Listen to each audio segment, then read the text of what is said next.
Good morning, everyone.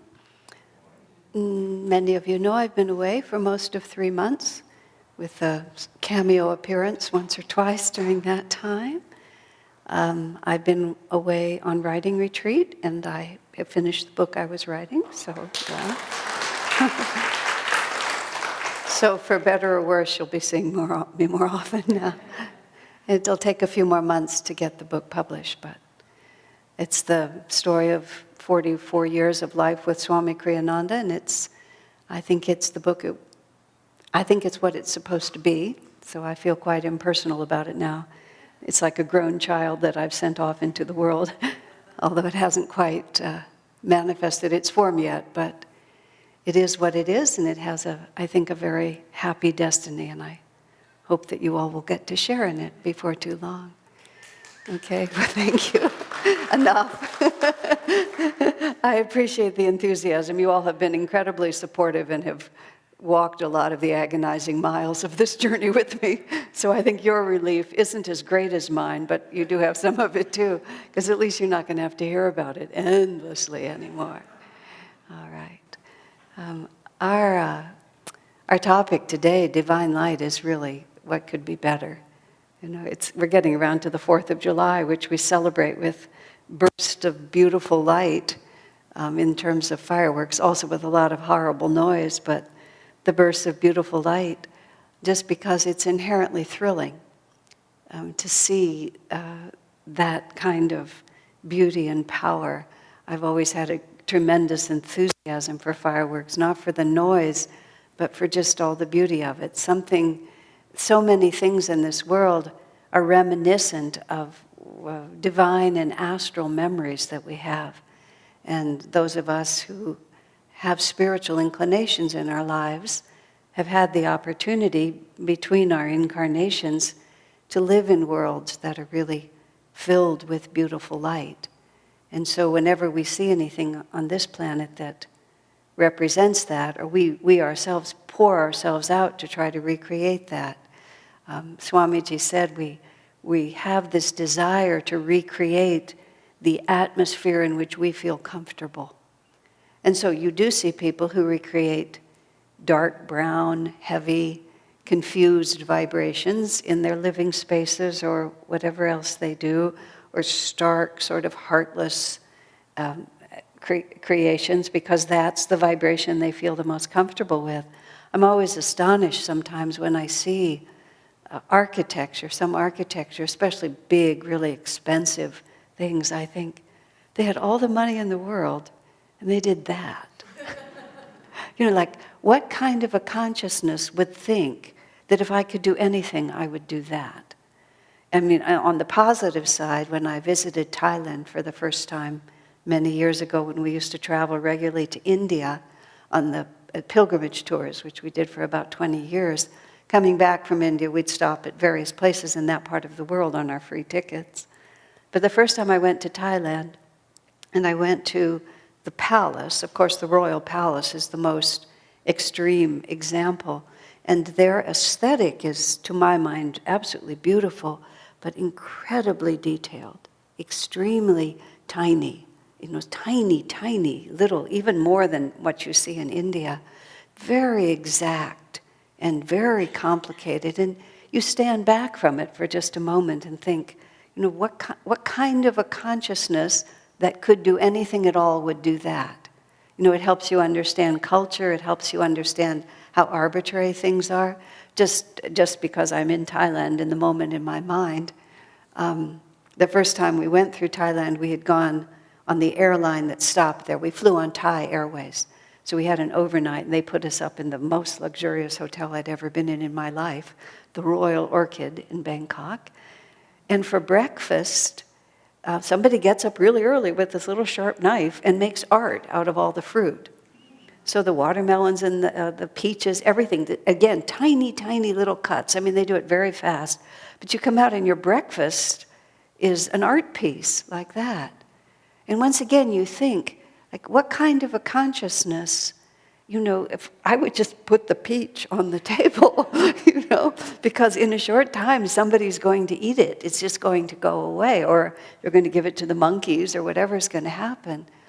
but that it was still worthwhile putting all that energy in to make even the most mundane thing beautiful. You see how many choices there are in life? That's what happens to us when we travel, is that we suddenly realize that what we thought was fixed was not really fixed, it was arbitrary.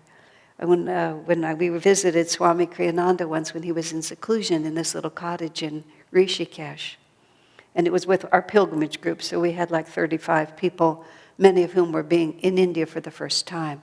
India now is modernizing so fast that what we experienced in the 80s and in the 90s is very, very different than what you find there. But Swamiji was talking about, he'd been walking through the streets of Rishikesh at that point, and he thought to himself, in America they would keep these streets cleaner. And then he thought to himself, and then you would have clean streets. And he just paused and asked, how important is it to have clean streets? I mean, is this an eternal value? Is this something that when I have my life review, God is going to say, good for you, you kept the streets clean? Like, what really matters? And then he talked about, in that context, he talked about many other things. If inner values are more important, sometimes the outer world gets neglected. Now, right now, what's happening is everything is coming together. East and West, inner and outer, we're coming into a new age. And in that new age, both are possible. But we still get a little confused, So we spend a lot of energy having clean streets. When Master was alive and he told the monks, one of the ways to keep your house, your room tidy is whenever you finish using something, put it away. Extremely practical advice. At the end of Swami Kriyananda's life, he got credit for being very tidy because he had housekeepers who kept him very tidy. On his own, before he had a staff, he was not tidy. Very simply, Master said to put everything away, that takes too much time. That's just how he put it. He preferred to just leave everything out because everything was being used, whatever it was, and he could just wend his way through and it didn't bother him. It just wasn't, having a clean house just didn't matter to him. What mattered to him was the creativity that was passing through him, and that's all. So in our reading today, what we're talking about is this fundamental reality, which is the power of light. And I was remembering also, it was almost 15 years ago, I believe, a woman named Linda, who was a member of our congregation here. She went through, I believe, two rounds of cancer over a period of a decade. And the second round of cancer took her life. And when it came back for the second time, and she realized that she was very likely not going to survive, she and her husband went to Assisi, where Swami was at the time, because she wasn't sure she would still be alive when he came back to the US. So we flew over with her, and she was there. But she said to Swami, just really simply, like, what do I do now? Do I pray to be healed? Do I pray to die beautifully? Do I say goodbye to my family? What do I do? What's my prayer at this point? It's an obvious question, merely because we have a strong desire in a certain direction, it does not necessarily mean that that's where God wants us to go. Nor does it mean it's not where God wants us to go. None of these issues can be decided on the basis of dogma. They have to be decided on the basis of intuition. And she was wise enough to realize that, she was attached to her husband and her children and her home, and she didn't trust her own judgment. What do I pray for, she asked. And Swami's answer was perfect, and I've meditated on it many times ever since. Pray to be in the light. That's what he said to her. Pray to be in the light. Now, when we have all these ripples that go over our consciousness, we live on a restless lake of conflicting and cross currents. It's just, I do. I'm not going to pose it on all of you. But, calm silence, perfect stillness. It's nice when it comes.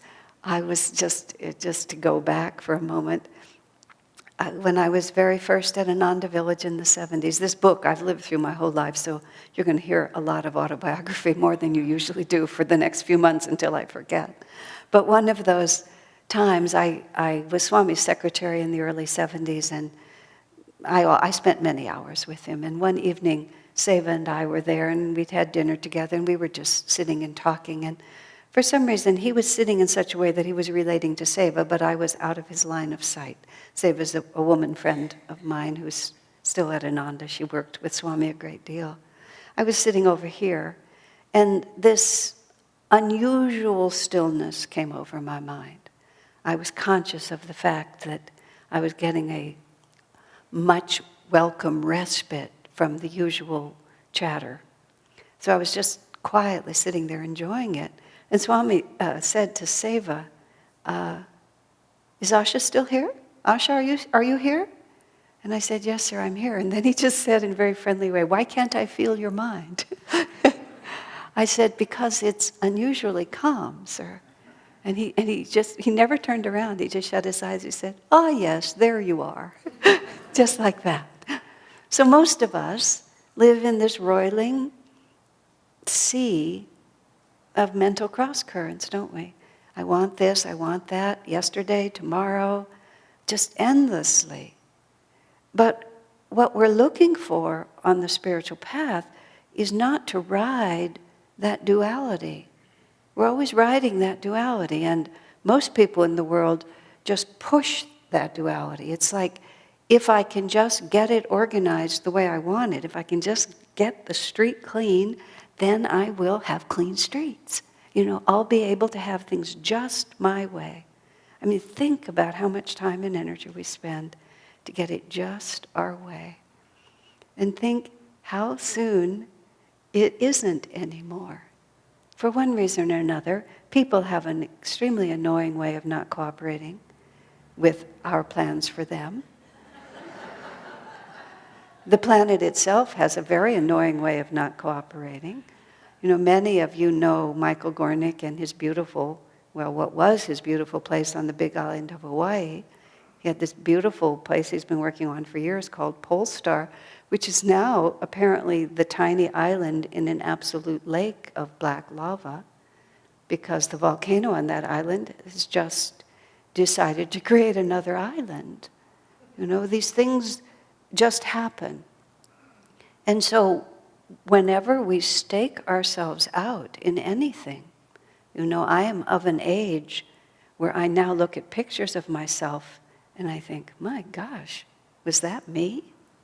You can see the same eyes, and you can sort of, a lot of times, remember the moment, and being a woman, I can remember the dress, I can usually remember where I bought it and how long I had it, what I finally did with it.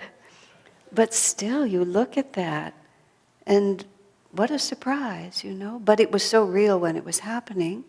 But when we put ourselves into any of those ripples, the inevitable other side will always come. And so my dear friend Linda, who out of the beauty of her soul and the goodness of her heart had created a really gorgeous life for herself. In so many ways, very, very good karma and well-deserved. But all of a sudden the body was going to die. And when the body dies, where does it all go? I mean, as far as we're concerned, it's not there anymore. I remember Swamiji was approached once. There was an initiative on the California ballot once, an anti-nuclear initiative. It was started from Palo Alto, as so many things in the world start from Palo Alto. And it was a spiritually based, very well-intentioned movement to campaign against war. I mean, like, duh, isn't that a good idea? And so they had a very effective presentation, and one of their representatives came to Ananda and wanted Swamiji to endorse it and wanted Swami to put Ananda's energy behind it. You might think it's a no-brainer, but it depends on your perspective. So they gave an extremely effective presentation, but it was all based on what happens when nuclear bombs hit dense population areas, which it doesn't take much to figure out. A lot of people die. and they explained how everybody dies. The epicenter is vaporized. These people leave ash. These last another week. It goes out, and it's horrific. And Swami listened to it all, and then when they were done, he commended them on their sincerity, the intelligence with which they were going at it. And then he had two interesting comments. The first one was, he said, in 100 years, almost no one living on this planet is still going to be on this planet. All of us will have gone away. So this idea that somehow we must stop death is kind of a lost cause because it's inevitable for everyone. And then he said, once you're in the astral world, he said, whether we have dribbled off over 100 years or have all left the planet in one big whoosh, he says it doesn't matter at all. From this side, it matters so much, doesn't it? He said, but once it's over, once you've stepped out of this body, you've just stepped out of this body. Once I walk off of this dais and walk back into the other room, I'll just have walked into the other room. And from a certain reality, a tremendous thing will have happened. But in terms of my own consciousness, so little. I just walked from here to there, and everything that is powerful that happens in this room, it'll still be with me when I'm in that room. Just all that happens is this little bit of a change in form. But when we have invested ourselves and defined ourselves and made our reality on the temporary, we are so vulnerable. And we know that. We feel it. That's the fundamental tension that everyone is living with. And whether we constantly distract ourselves with noise and entertainment and good company and high hopes, and this time it's going to be different. Every incarnation we come in, this time it's going to be different. This time I'm going to get it just right. Just right. This time, Master said that reincarnation, we reincarnate, we want to reincarnate. Not because it was a disaster, but because it was almost correct. That's the most frustrating part. It always almost works. It just comes so close to working that we're certain, just a tiny adjustment. But insofar as we have depended on the temporary, no matter how beautiful, no matter how heart-feeling, no matter how God-remembering, we are vulnerable, and we always know it. It's fascinating when your mind gets calm enough to just trace down whatever anxiety you feel. You can trace it up, is another way to trace it, but deeper and deeper. What is it? Why am I worried? What am I tense about? Why does that make me sad? Why do I desire that? And believe me, just to name it is not to free yourself from it. But if one constantly just keeps on following through, then you always find it's always because I want it to be different than it is. I just want it to be different than it is. I want to make my own rules, and then I want the world to conform. Try it. How's that working for you? It really didn't work very well for me. Maybe you've got something I don't know. But what Swami said to Linda when she prayed is, be in the light. In your body, out of your body, in your beautiful home with your wonderful family, in the astral world, with everybody that you love on that side that you don't remember anymore, but oh, there they are. Oh, how nice to see you again. And then you look back at these souls and you realize, what have I identified with? That you are my husband, my son, my child, that this building was mine, that this is my furniture and here's my jewelry? Or is it that we loved each other? And together we did something so beautiful. Because the other side of it is much of the divine expresses in this world. So it's a weird thing that it takes time to get your mind around it. And I know people have gotten I want to say mad at me, I'll call them annoyed. They get annoyed with the principles of self-realization, and sometimes they take it out on me because I'm the one who told them. So they figure if they can argue with me, maybe they won't have to do it. Okay? Why are you always so negative about, this is a beautiful world? Yeah, I mean, it can be. I've seen it look nicer than it's looking right now, but those were in other yugas than this one. You know, this is what you get. We thought it was a good idea to incarnate in the transition between Kali Yuga and Dwapara Yuga, between a lower and a higher age, and this is what happens. That's what I say to myself. That's my little mantra. What did you expect? What did you expect? This is what happens. We're pioneers. We're the first wave of energy. We're planting seeds. There's lots of great words, but none of them actually change the fact that light and darkness are at war right now. And it's, you know, it's hairy, and it might get hairier. And a lot of us might find ourselves in the astral world all at once. We'll be the lucky ones, the ones who have to hang around and deal with all of whatever happens next. It will be a challenge. So what shall we do? Shall we identify with the temporary, or shall we be in the light? Because when we're clinging to a form, we're clinging to it because we believe that in that form I will find what I want. And what do I want? Well, here's a simple phrase. I want to be in the light. Don't we? However we call it, it's the same thing that we're all looking for. I want to be able to overcome my sorrow and my suffering, and I want to feel who I know I am meant to be, which is a child of God in attunement with that Sat Chit Ananda, ever conscious, ever new, ever existing, ever self-aware bliss. That's that little thing that's why this world is so annoying.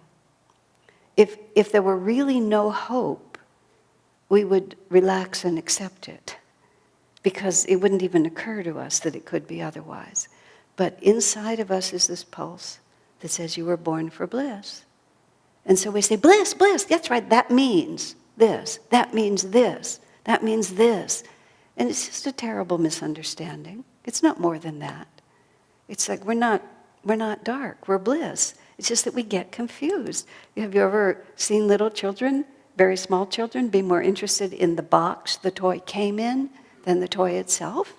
And then you can interpret that in many different ways, but part of that, it's a very perfect analogy for us, isn't it? Divine Mother says you were made for bliss, but oh, this is how you have to do it. And then they give us the examples of these masters, and you have really examples that contradict common sense. You have poor Jesus was crucified. Most of us don't say, oh, goody, this lifetime I get to be crucified. We don't think like that. We don't think that to be crucified is to be in the light. So you have an extreme example like Jesus, who was from a darker age than this one. In this age, the avatar Yogananda lived in a beautiful building in Los Angeles. I like that better. I like that better. But that doesn't mean that he was less willing. It's whatever God gives, this is what I take. Because if I'm in the light, then it all comes back to me that way. There's another part of that story that was in the reading that James shared with us that was very touching to me. And the wonderful thing about these writings of the masters is that you can hear the same thing over and over again. I've been doing these Sunday readings for 30-some years now. So when I open the book and I see it, I don't always read every word because I know, oh, it's this one. And I can pretty much follow the thread, which is not a good idea. You should read every word. But I did happen to read this. And there's that part where after Master was healed of cholera, Asiatic cholera, which is almost always fatal. So here he is, he's a little boy, 7, 8 years old perhaps, I don't know. Cholera apparently comes on very fast, and they just had no way to cure it. So, he was just fine recently, and now he's literally on his deathbed, too weak even to raise his hands. And so you think about that. You think about his devoted mother, who was a highly elevated soul, she says, look to my guru and he'll cure you. So he does. He mentally bows to the guru. Lahiri Mahashaya's light cures him. Then Master turns to his mother. You know, it's like he didn't say thank you, Lahiri, although I'm certainly he did, but he turned to his mother. And what he in gratitude for her faith that caused him to look there, to be saved, but also what I was thinking when I saw that is the degree to which the balance of light and dark in this world is determined by what each one of us individually does in this world. I recently, this phrase, which is in the book that I've just finished, much of this book is Swami's words, but he says most people in the world are just waiting to be inspired by someone else's faith. I thought, isn't that a beautiful way to put it? You know, certainly my life was extraordinarily uplifted by Swami Kriyananda's faith. He had so much confidence in the power of God and the power of Guru and the power of our work together and our magnetism, one, to create what we were trying to create, which is what you're looking at in an external way, but also in the principle of where there is dharma, there is victory. Where there is right action, where there's a movement toward higher consciousness, we will succeed in having the experience that we long for, because that is the nature of reality. All of this shadow and light, it's in Yogananda's poem Samadhi, it's not on any of these, but it's on the back wall. Vanish of light and shade is the phrase he uses. I can't remember the veils. Vanish the veils of light and shade. You know, you just pass right over that. And then you think, but the obvious thing to say is light and darkness. But that's not what he says. He says light and shade. And what is shade? Shade is something that blocks the light. You see, it doesn't have an inherent reality. The light is there, something blocks the light. And that's what happens to us. The light is always there. We do something that blocks the light. My friend Linda, I'm dying. I'm going to lose what I love.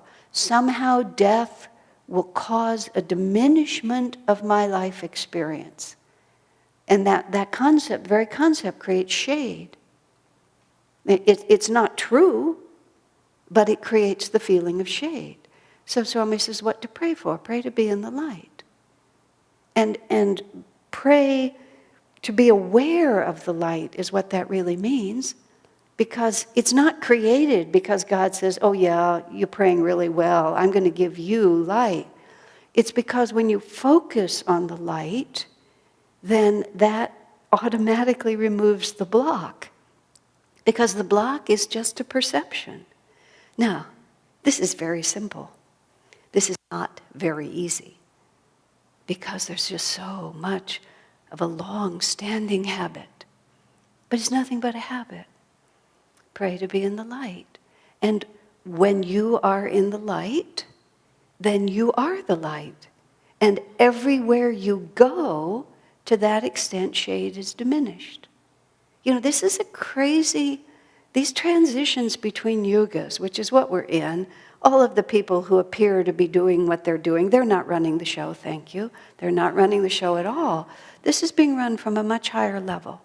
In Autobiography of a Yogi and The Path, Swami talks about Babaji and Jesus together have planned the salvation of this age. And they're very concerned about the materialism and the racial prejudice and the wars between... They're very concerned about it. But they have planned the salvation of this age. Whew. But that they can't change the karma of everyone. Everybody has to play it out. And all of the people who are doing things, whatever they are, that you don't like, and everybody dislikes opposite things, but whatever they're doing, they're also children of God. It might be annoying, but that's the fact. You know, Swamiji, in the middle of a horrible period of persecution, he reached a dark night of the soul, and he prayed to Babaji. Basically, he said, I don't care what happens to me. I don't even care what happens to the work I've done. I've done it all for Divine Mother.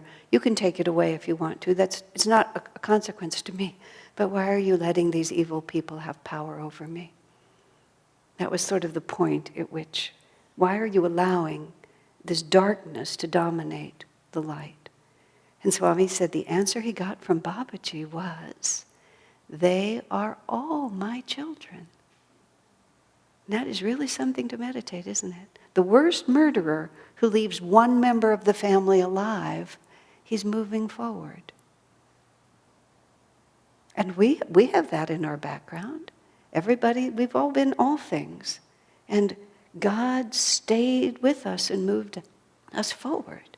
And how do we go forward? We get forward when we see the light. So how do you help when darkness seems to be overtaking the world? You live in the light. And everywhere you go, you be that light. That was Swami's last comment to the anti-nuclear war people. He said, I really approve of what you're doing. He said, except you can't create peace by creating fear. Because now you're no longer in the light. Pray to be in the light. Very, very simple prayer. Everything else will follow. God bless you.